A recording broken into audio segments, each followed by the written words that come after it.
We sent our Seth Doane to Germany, where he found this vintage story. What was it like to come down and see the wine left like this? You think about how we can go on.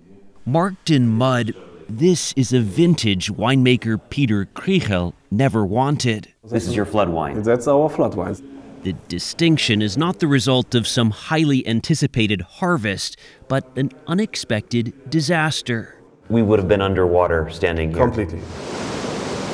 Last July, flooding rains inundated western Germany, killing nearly 200 people and devastating the Ahr Valley, a winemaking region. You see the power of the water.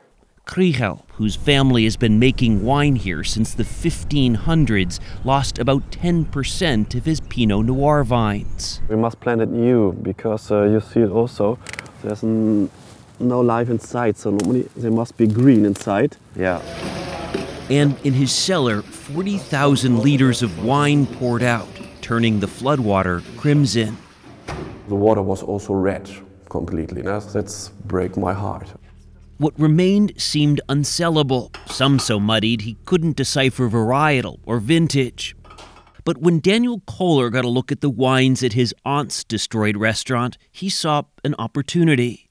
The only thing they could save were bottles of wine, and that was like the moment when the idea was born to take the bottles as a symbol for this catastrophe and sell them. Kohler, who has a day job in advertising, had the multi-million-dollar idea to market this wine in a crowdfunding campaign with minimalist photos showing off Mother Nature's unintended artistry. He convinced Peter Krichel, and together they got more than 50 winemakers to contribute their flood wines to the effort, selling the mix of messy bottles at a premium from $30 a bottle up to $500. Raising money to rebuild and raising awareness.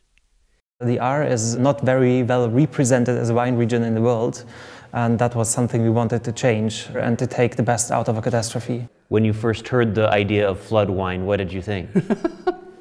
During the time of the flood, there are many special ideas and many crazy ideas, but this was a very good crazy idea. Winemaker Tanya Lingen gave 3,000 bottles after floodwater filled her cellar up to the ceiling. Her son Jan took this video as he raced to plug the barrels. You're not just watching your home destroyed, you're also thinking about your business. For sure, it's our income. It's not only ours, it's just from the complete area. The water came at 6 o'clock in the evening, and the highest point was at midnight. Wow, so it came very, very fast. Yes. Yeah. Dominic Gieler is the mayor of a nearby town. Walking along the now deceptively calm river, he told us how the raging waters swept away 20 homes here, one of them his mother's, who tragically died in the torrent. I go down the street and see that the house it's away. It's gone, It's destroyed. Gone. Yeah. He blames climate change for the extreme weather that caused so much death and billions of dollars in damage. So far, flood wine has raised nearly $5 million, but Daniel Kohler is more proud of another number, 47,000. That's how many people bought the wine. He hopes they'll come back for more. It is the thing that gives people hope, so not just to rebuild it, but to take it as a chance to rebuild it better. I think there are many chances here to make a new start here. Cheers. Cheers.